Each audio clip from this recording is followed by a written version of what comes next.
साथियों, स्वागत है आप सभी का नॉलेज विद सीके में। I am too happy today because today I hit century in my subscriber. आज मेरे सब्सक्राइबर 104 हो गए, तो मैंने सेंचुरी हिट की, इसलिए आज मैं बहुत खुश हूँ।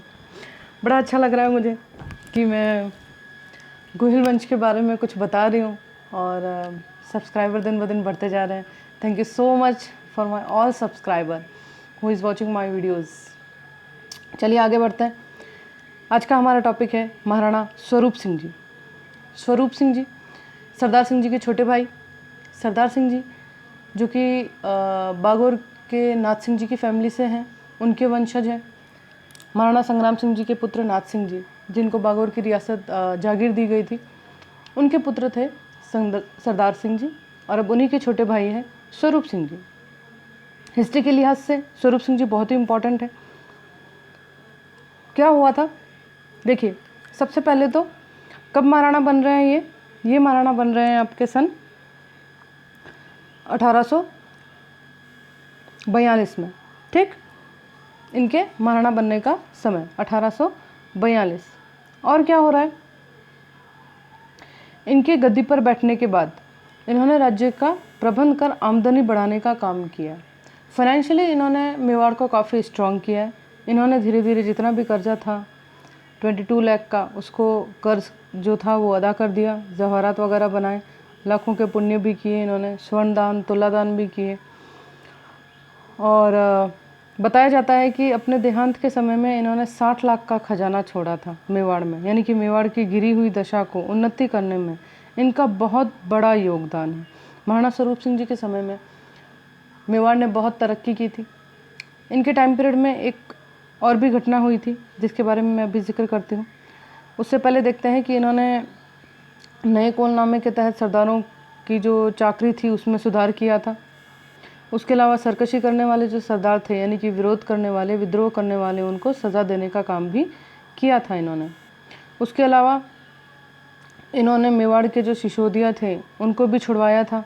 मद्यपान करना छोड़ा था इन्होंने कब, 1845 में, यानी कि 1845 में इन्होंने मद्यपान भी छोड़ा और मेवाड़ी सरदारों को भी छुड़ाया। महाराणा भीम सिंह जी के समय में शक्तावतों ने जो डोडिया अपने अंडर में कर लिया था, उस डोडिया को इन्होंने शक्तावतों से छुड़वाया और किसको दिया, जोरावर सिंह जी को दे दिया। और रावत जी को कोलियारी भी दिया, क्योंकि मैं यहाँ नाम समझ नहीं पा रही हूँ, सॉरी, मैं नाम नहीं ले रही हूँ क्योंकि मैं समझ नहीं पा रही हूँ, इसलिए माफ़ी चाहती हूँ उसके लिए।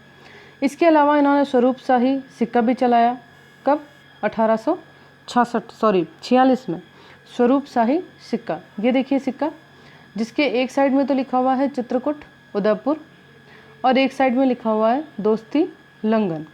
तो ये सिक्का, स्वरूप शाही सिक्का जो है वो इन्होंने चलवाया था। काफ़ी फेमस रहा है ये सिक्का। आगे चलते हैं, इनके टाइम पीरियड में और क्या हुआ है।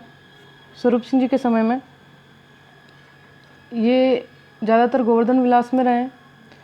जलवायु के लिए बड़ा लाभदायक इन्होंने काम भी किया है और वहीं गोवर्धन विलास में इनकी डेथ हुई थी। इनकी पासवान ऐजाबाई, ये इनके पीछे सती हुई थी और मेवाड़ से आखिरी सती यही थी। इनके खुद के भी कोई संतान नहीं थी, इसलिए इन्होंने महाराजा शंभू सिंह जी को, जो कि शार्दुल सिंह जी के पौत्र थे, उनको इन्होंने गोद लिया और आगे महाराणा कौन बनते हैं, महाराणा शंभू सिंह जी बनते हैं। महाराणा शंभू सिंह जी जो शार्दुल सिंह जी के पौत्र हैं, उनको ये बनाएंगे अब मेवाड़ के महाराणा, क्योंकि इनकी खुद की कोई भी संतान नहीं है। इसके अलावा इन्होंने शिकार घाटी बनवाई है गोवर्धन सागर के किनारे। उदयपुर के महलों में स्वरूप विलास, हवा महल, खुश महल, जगत शिरोमणि मंदिर और दूसरे मंदिर भी बनवाए हैं। ब्राह्मणों को भोजन वगैरह करवाना, ये सारे काम भी किए हैं। और एक बड़ी घटना घटती है इनके टाइम पीरियड में, वो है 1857 का संग्राम, 1857 का रिवॉल्ट, भारत का पहला स्वतंत्रता संग्राम। हम सबको पता है कि इस संग्राम में मोस्ट ऑफ जो राजघराने थे उन्होंने ब्रिटिशर्स का साथ दिया था। उनमें से एक महाराणा स्वरूप सिंह जी भी थे। नीमच में जब कैप्टन एबर्ट को मारकर वहाँ के सैनिकों ने विद्रोह कर दिया था। नीमच जो राजपूताने की छावनी में आती थी, राजपूताने में उस वक्त 6 छावनियाँ थी, उसमें से एक नीमच भी थी जो आज की डेट में एमपी में है, लेकिन उस वक्त ये राजपूताने की छावनियों में शामिल थी, कैंटोनमेंट। वहाँ पे जब सैनिकों ने विद्रोह कर दिया था तो वहाँ से जो ब्रिटिशर सैनिक और उनकी जो फैमिली थी, बच्चे पत्नी, वो सब भाग के आए थे। तब महाराणा स्वरूप सिंह जी ने ही इनको शरण दी थी, छुपाया था। कहाँ छुपाया था? जग मंदिर में छुपाया था। जग मंदिर वही जगह है जहाँ एक समय में करण सिंह जी ने किसको छुपाया था? खुर्रम को, यानी कि शाहजहाँ को छुपाया था उसके पिता जहांगीर के डर से। बिल्कुल वैसे ही महाराणा स्वरूप सिंह जी आज छुपा रहे हैं किसको? ब्रिटिश ऑफिसर्स को, ब्रिटिश सैनिकों को और उनके परिवार को, जब नीमच छावनी में विद्रोह हो गया है। तो 1857 के संग्राम में अगर देखा जाए तो महाराणा स्वरूप सिंह जी का समर्थन मिला है किसको? ब्रिटिशर्स को, क्योंकि इन्होंने 1818 में जो सहायक संधि की थी, उस सहायक संधि को इन्होंने फॉलो किया है। हमें पता है कि भीम सिंह जी के टाइम पीरियड में ये संधि हुई थी कि ज़रूरत पड़ने पर ब्रिटिशर्स को हेल्प देंगे मेवाड़ के महाराणा, और मेवाड़ के महाराणा ने उस संधि को निभाते हुए ब्रिटिशर्स को हेल्प किया है। और उसके बाद महाराणा स्वरूप सिंह जी गद्दी पे बिठाएंगे किसको? शंभू सिंह जी को, जिनके पिता शार्दुल सिंह जी के बारे में मैं बता चुकी हूँ आपको। ये बागौर के महाराज शेर सिंह जी के बड़े पुत्र हैं शार्दुल सिंह जी, और इन पे इल्ज़ाम था कि इन्होंने स्वरूप सिंह जी को विष दिया है। इसीलिए स्वरूप सिंह जी ने क्या किया था?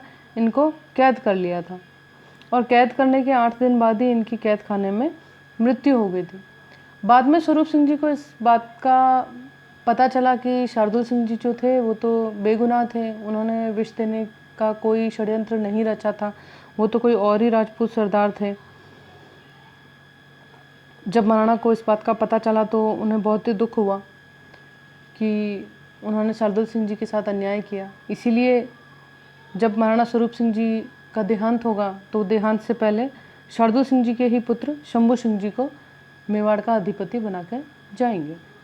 ये थे महाराणा स्वरूप सिंह जी। थैंक यू दोस्तों फॉर वॉचिंग माय वीडियोस। मैं आपका तहे दिल से शुक्रिया अदा करती हूँ कि आप इन वीडियोस को देखते हैं। देखने के साथ इन्हें लाइक भी कीजिए और शेयर भी कीजिए, ताकि ज़्यादा से ज़्यादा लोगों तक ये बातें पहुँचें। ऐसा नहीं है कि मुझे अपना यूट्यूब चैनल बढ़ाना है, मैं आपको क्लियर कह रही हूँ। बस अच्छा लगता है कि मेवाड़ की राजगद्दी के बारे में या मेवाड़ के बारे में लोगों को पता चले, क्योंकि ये इतना गौरवशाली इतिहास रहा है और उसके बावजूद हम देखते हैं कि वो प्रसिद्धि नहीं है जो होनी चाहिए।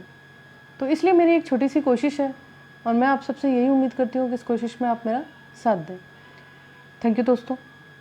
Have a wonderful time ahead. अपना ख्याल रखें, कोरोना से बचे रहें।